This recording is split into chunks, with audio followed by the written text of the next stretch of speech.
매년 건강검진을 받으시나요? 혹시 검진 결과를 기다리면서 불안해하시진 않으신가요? 요즘 들어 이상하지 않으신가요?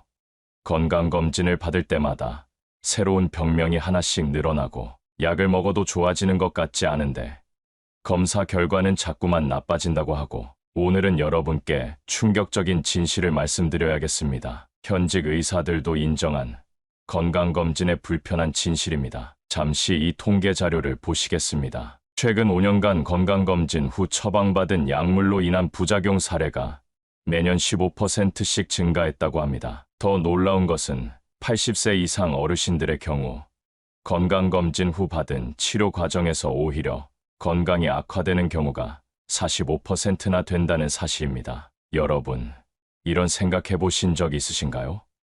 검진을 안 받는 게 차라리 더 건강할 수도 있겠다. 오늘 제가 여러분께 들려드릴 이야기는 우리가 맹신하고 있던 건강검진에 숨겨진 진실입니다. 특히 연세 많으신 분들이 꼭 알아야 할 내용입니다. 영상을 끝까지 시청하시면 불필요한 검사와 약물로부터 여러분의 건강과 지갑을 지킬 수 있는 방법을 알게 되실 겁니다. 시작하기 전에 구독과 좋아요, 알림 설정 꼭 부탁드립니다. 여러분의 건강한 삶을 위해 꼭 필요한 정보를 계속해서 전해드리겠습니다. 자, 그럼 지금부터 건강검진의 5가지 충격적인 진실과 검진을 받을 때 꼭 확인하고 검진 받아야 하는 5가지를 하나씩 살펴보도록 하겠습니다. 여러분, 현대 의료기기가 발전하면서 참 좋아진 것 같지만 오히려 더 큰 문제가 생겼다는 사실 알고 계신가요? 첫 번째는 바로 과잉 진단입니다. 최첨단 의료 장비들은 우리 몸의 아주 작은 변화까지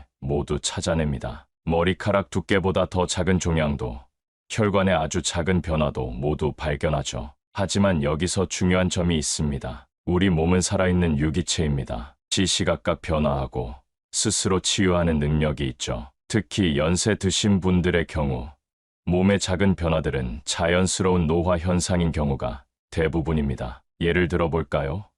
검진에서 발견된 1cm 미만의 작은 갑상선 혹 이런 것들은 평생 그대로 있어도 아무 문제가 되지 않는 경우가 많습니다. 하지만 이걸 발견하는 순간 병원에선 뭐라고 하나요? 수술을 해야 합니다.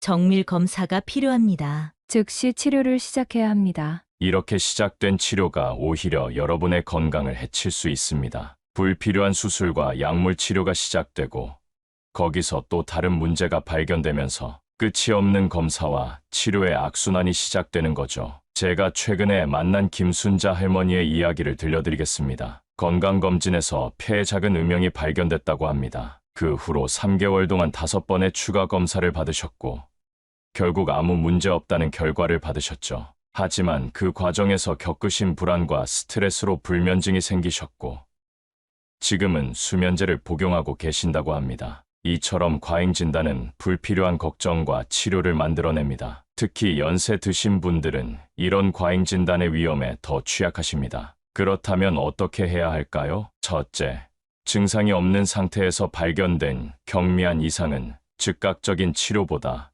경과 관찰을 선택하세요. 둘째, 검사 결과를 받으실 때는 반드시 이것이 치료가 필요할 만큼 심각한 상황인지 의사 선생님께 꼭 물어보세요. 셋째, 여러 병원의 의견을 들어보세요. 한 곳에서 큰 수술이나 치료를 권하더라도 다른 의견을 참고하는 것이 현명합니다. 자, 지금까지 과잉 진단의 위험성에 대해 알아보았습니다. 다음으로는 더 심각한 문제, 불필요한 약물 처방의 위험성에 대해 알아보도록 하겠습니다. 불필요한 약물 처방의 위험, 약이 독이 될 수 있다는 말 들어보셨나요?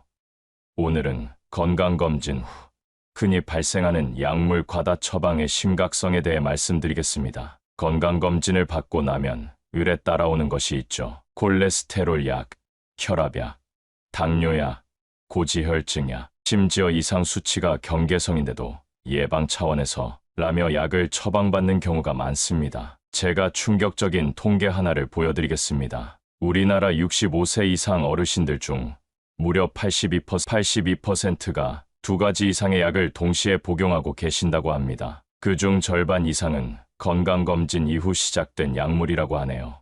문제는 여기서 시작됩니다. 첫 번째 약을 먹기 시작하면서 부작용이 생깁니다. 그 부작용을 잡기 위해 두 번째 약을 처방받죠. 두 번째 약 때문에 또 다른 증상이 나타나면 세 번째 약이 추가됩니다. 마치 도미노처럼 약이 하나둘씩 늘어나는 거죠. 예를 들어 볼까요?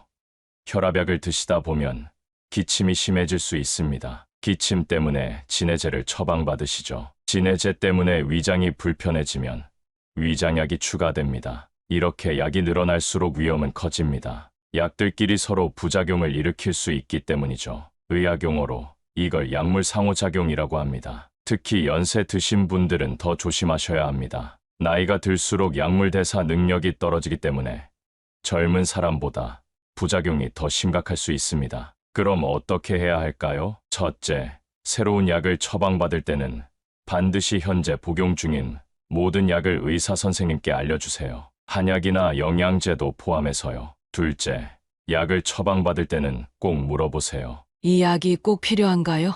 부작용은 없나요? 얼마나 오래 먹어야 하나요? 셋째, 정기적으로 복용 중인 약물을 점검받으세요. 불필요해진 약은 과감히 끊을 수 있어야 합니다. 실제 사례를 들려드리겠습니다. 박영수 어르신은 작년까지 7가지 약을 드셨습니다. 하지만 전문의와 상담 후 필수 약물만 남기고 줄이셨더니 오히려 컨디션이 좋아지셨다고 합니다. 머리가 맑아지고 어지러움도 줄었다고 하시네요. 약은 꼭 필요할 때만 필요한 만큼만 써야 합니다. 건강검진 결과 수치가 조금 안 좋다고 해서 바로 약을 시작하는 건 현명하지 않습니다. 운동이나 식습관 개선으로도 충분히 좋아질 수 있는 상황이라면 자연스러운 방법을 먼저 시도해보는 게 어떨까요? 자, 이제 약물 처방의 위험성에 대해 아시겠죠? 다음으로는 건강검진에서 실시하는 검사 자체의 위험성에 대해 알아보도록 하겠습니다. 건강검진에서 받는 검사들이 우리 몸에 안전하다고 생각하시나요? 오늘은 꼭 알아야 할 검사의 위험성에 대해 말씀드리겠습니다. 먼저 가장 흔히 받는 CT 검사에 대해 이야기해 볼까요? CT 한번 찍을 때 받는 방사선량이 얼마인지 아시나요? 일반 흉부 엑스레이 100장을 한꺼번에 찍는 것과 비슷합니다. 특히 요즘은 정밀하다며 3D CT를 많이 권하시더군요. 하지만 이런 고해상도 CT는 일반 CT보다 방사선량이 더 많습니다. 그런데 더 큰 문제가 있습니다. 건강검진에서 뭔가 이상이 발견되면 어떻게 되나요? 다음 달에 한 번 더 찍어봅시다. 3개월 뒤에 다시 확인해 봐야겠습니다. 이렇게 반복되는 검사로 방사선은 계속 쌓여갑니다. 조영제를 사용하는 검사는 더 조심해야 합니다. 조영제 부작용으로 신장이 나빠질 수 있고 심한 경우 알레르기 반응이 일어날 수도 있습니다. 위내시경이나 대장내시경도 마찬가지입니다. 간단한 검사니까 걱정 마세요 라고 하지만 사실은 우리 몸에 상처를 내는 침습적 검사입니다. 실제 사례를 들려드리겠습니다. 이명자 할머니는 건강검진에서 위내시경을 받으셨다가 출혈이 생겼습니다. 다행히 큰 일은 없으셨지만 일주일 동안 입원하셔야 했죠. 그렇다면 이런 위험을 어떻게 피할 수 있을까요? 첫째, 증상이 없는데 자주 받는 정밀 검사는 피하세요. 특히 방사선 검사는 꼭 필요할 때만 받으시는 게 좋습니다. 둘째, 검사 전에 꼭 물어보세요. 이 검사가 꼭 필요한가요? 다른 대안은 없나요? 검사의 위험성은 무엇인가요? 셋째, 조영제 검사를 받으실 때는 반드시 신장 기능을 먼저 확인하세요. 또한 이전에 조영제 부작용이 있었다면 꼭 의사 선생님께 말씀해 주셔야 합니다. 넷째, 내시경 검사는 증상이 있거나 가족력이 있을 때 선택적으로 받으세요. 아무 증상 없이 매년 받을 필요는 없습니다. 검사도 약과 마찬가지로 꼭 필요할 때만 필요한 만큼만 받아야 합니다. 더구나 연세 드신 분들은 젊은 사람들보다 검사의 위험이 더 크다는 걸 기억하세요. 자, 지금까지 검사 자체의 위험성에 대해 알아보았습니다. 다음으로는 건강검진이 우리의 정신건강에 미치는 영향, 특히 스트레스로 인한 면역력 저하에 대해 알아보도록 하겠습니다. 스트레스로 인한 면역력 저하, 건강검진 결과를 기다리실 때 어떤 마음이신가요? 가슴 한켠이 답답하고 불안하시죠? 오늘은 이런 불안감이 오히려 우리 건강을 해치는 이야기를 해보겠습니다. 건강검진을 받고 나면 보통 이런 과정을 겪으시죠. 첫째 날은 큰 병 아니길 바래야지. 둘째 날은 혹시 암은 아니겠지. 셋째 날은 작년보다 더 나빠졌으면 어쩌지. 이렇게 며칠을 뜬 눈으로 지새우다가 결과를 받아보면 대부분 괜찮은 경우가 많습니다. 하지만 이 과정에서 받은 스트레스가 문제입니다. 우리 몸에는 스트레스를 받으면 코티솔이라는 호르몬이 분비됩니다. 이 호르몬이 과다 분비되면 어떻게 될까요? 면역력이 떨어지고 혈압이 올라가고 불면증이 생기고 소화도 안 되고 결국 진짜 건강이 나빠지는 거죠. 실제 사례를 들려드리겠습니다. 김영애 할머니는 건강검진 때마다 너무 불안해서 일주일 전부터 잠을 못 주무셨다고 합니다. 결과는 늘 괜찮았는데 검진 스트레스 때문에 위장병이 생기셨대요. 더 심각한 문제가 있습니다. 검진에서 작은 이상이라도 발견되면 그때부터는 더 큰 스트레스가 시작됩니다. 지난번 검사에서 발견된 좀 더 지켜봐야 할 것 같은 수치. 이런 애매한 결과를 받으면 그때부터 일상이 불안으로 가득 차죠. 음식을 먹을 때도, 잠을 잘 때도, 심지어 손주들과 놀 때도 계속 그 생각만 하게 됩니다. 그럼 어떻게 해야 할까요? 첫째, 검진 결과를 기다리는 동안 평소와 똑같이 생활하세요. 걱정한다고 결과가 바뀌진 않습니다. 둘째, 결과에 너무 예민하게 반응하지 마세요. 작은 이상은 자연스러운 현상일 수 있습니다. 특히 나이가 들수록 완벽한 검진 결과는 없다는 걸 기억하세요. 셋째, 스트레스 해소법을 가지세요. 산책을 하거나, 좋아하는 음악을 듣거나, 친구들과 수다를 떨거나, 본인만의 스트레스 해소법이 필요합니다. 넷째, 검진 결과는 의사 선생님과 차분히 상담하세요. 이게 얼마나 심각한 건가요? 당장 치료가 필요한가요? 생활에 어떤 영향을 미치나요? 이런 질문들을 정확히 하셔야 합니다. 건강검진의 목적은 불안을 주는 게 아니라 건강한 삶을 돕는 것입니다. 과도한 걱정은 오히려 독이 됩니다. 자, 지금까지 건강검진으로 인한 스트레스와 면역력 저하에 대해 알아보았습니다. 다음으로는 건강검진의 경제적 부담, 즉 비용 대비 효과에 대해 알아보도록 하겠습니다. 비용 대비 효과의 문제. 여러분, 건강검진에 매년 얼마나 쓰고 계신가요? 기본검진부터 정밀검사까지, 거기에 추가검사, 재검사까지 하면 한 해 검진 비용이 수백만 원을 훌쩍 넘기도 합니다. 오늘은 이 비용이 정말 여러분의 건강을 위해 제대로 쓰이고 있는지 살펴보겠습니다. 보통 건강검진은 이렇게 진행되죠. 기본 검진을 받으러 갔다가 이왕 오신 김에 정밀검사도 받으시죠. 이 검사는 보험도 됩니다. 요즘은 다들 하는 검사입니다. 이렇게 시작된 검사가 어떻게 되나요? 이상이 조금 있어서 다시 한번 봐야겠습니다. 좀 더 자세히 들여다봐야 할 것 같습니다. 결국 검사는 계속 이어지고 비용은 눈덩이처럼 불어납니다. 실제 사례를 들려드리겠습니다. 박수님 할머니는 작년 한 해 동안 건강검진과 추가검사로만 280만 원을 쓰셨답니다. 결과는 어땠을까요? 특별한 이상 없음. 그런데 올해도 비슷한 검사를 권유받으셨대요. 더 안타까운 점은 뭘까요?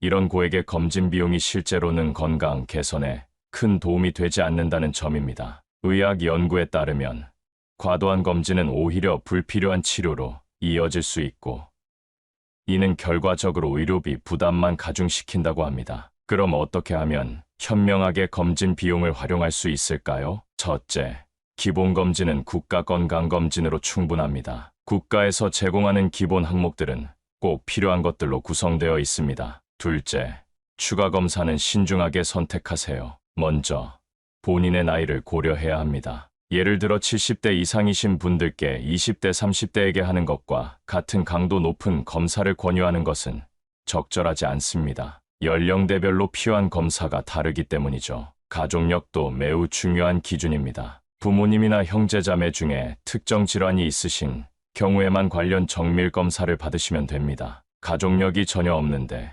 모든 암 검사를 받으실 필요는 없습니다. 현재 증상도 꼭 살펴보셔야 합니다. 특별한 증상이 없는데 고해상도 CT나 MRI 같은 고가 검사를 받는 것은 비용 낭비일 수 있습니다. 하지만 평소와 다른 증상이 있다면 그 부분에 대한 집중적인 검사는 필요합니다. 예를 들어 평소 속이 불편하시다면 위장 관련 검사에 집중하시고, 관절이 아프시다면 정형외과 검사를 받으시는 게 좋습니다. 증상과 관계없는 검사들은 우선순위에서 제외하셔도 됩니다. 또한 이전 검진 결과도 중요한 판단 기준입니다. 작년에 모든 검사가 정상이었다면 올해 똑같은 검사를 반복할 필요는 없습니다. 변화가 있는 부분만 집중적으로 살펴보시면 됩니다. 넷째, 반복 검사는 신중하게 결정하세요. 3개월 뒤에 다시 봅시다라는 말을 들으면 정말 꼭 필요한가요?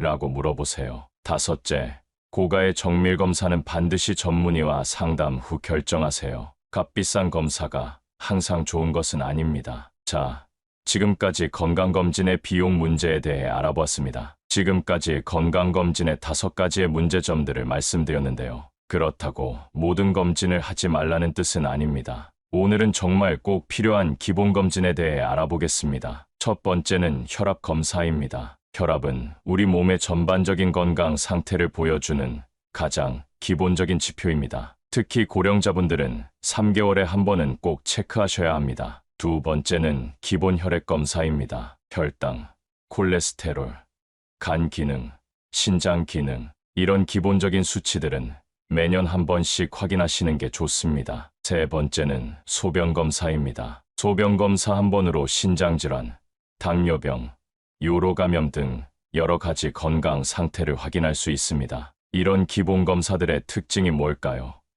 간단하지만 정확하고 부작용 위험이 거의 없으며 비용 부담도 크지 않습니다. 그럼 어떤 간격으로 받아야 할까요? 기본 검진 주기를 알려드리겠습니다. 먼저 혈압 체크입니다. 3개월에 한 번은 꼭 측정하셔야 하는데요.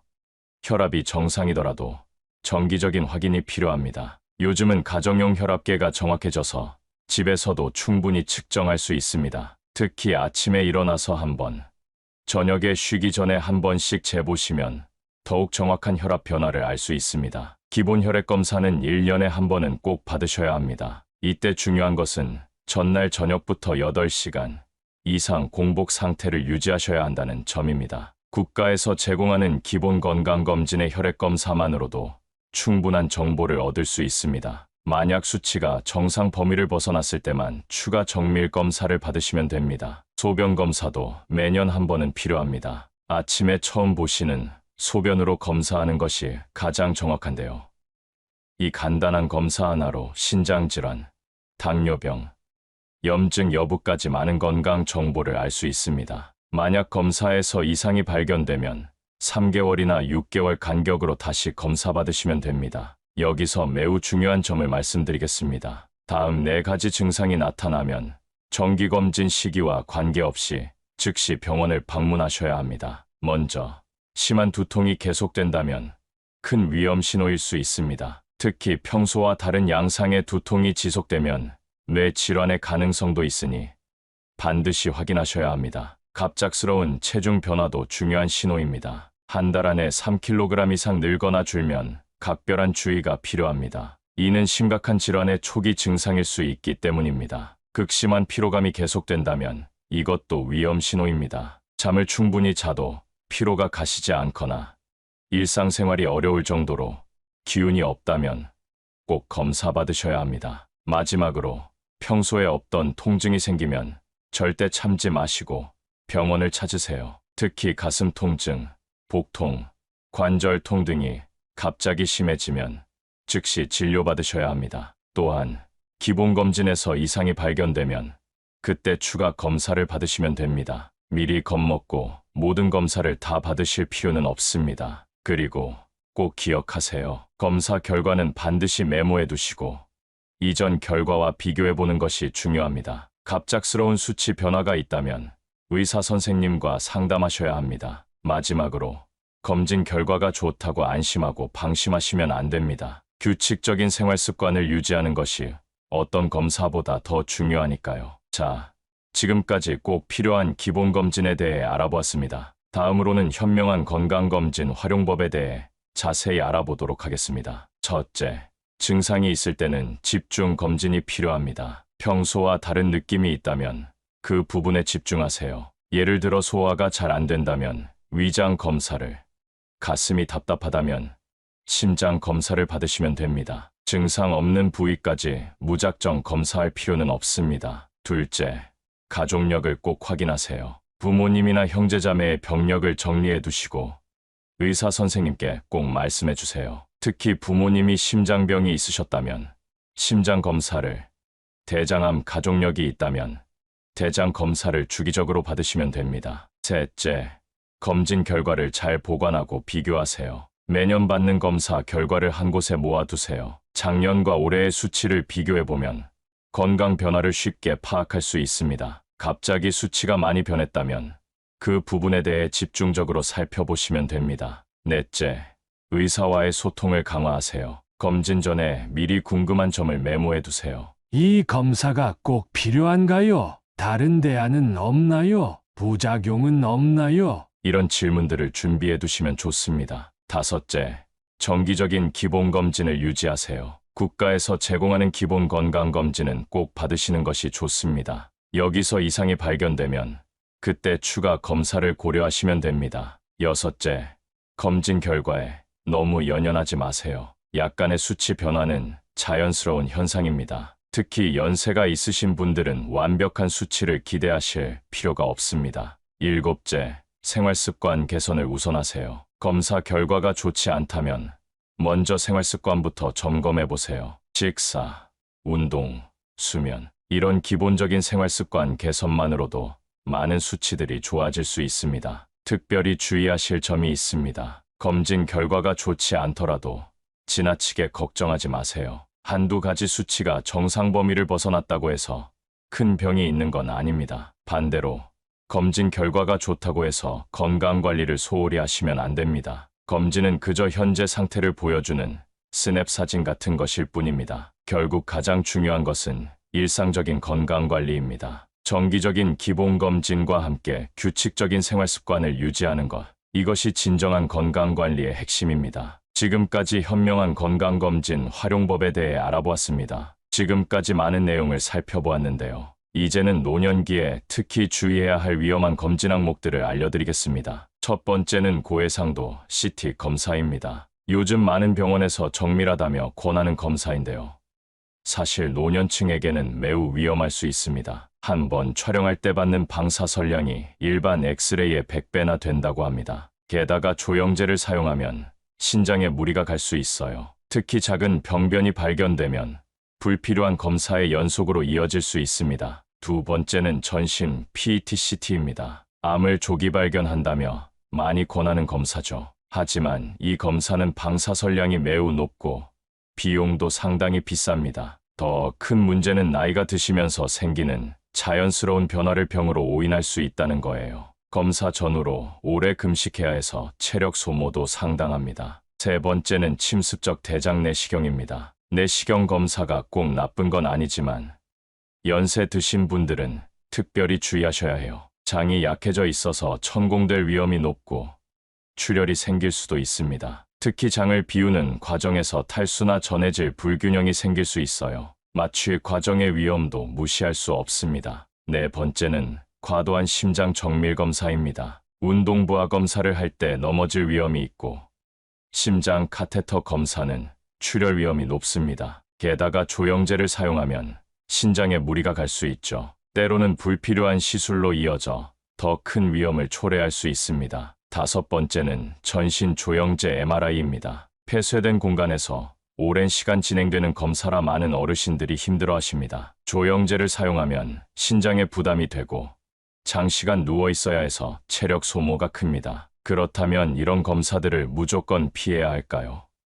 그건 아닙니다. 정말 필요한 경우가 있습니다. 하지만 그건 의사 선생님과 충분한 상담 후에 결정하셔야 합니다. 필요할 때 필요한 만큼만 받는 것이 가장 현명한 선택입니다. 지금까지 과도한 건강검진의 문제점을 말씀드렸는데요. 그렇다고 모든 검진을 피하라는 뜻은 절대 아닙니다. 오히려 꼭 필요한 검사는 반드시 받으셔야 합니다. 특히 국가건강검진은 꼭 받으셔야 하는데요.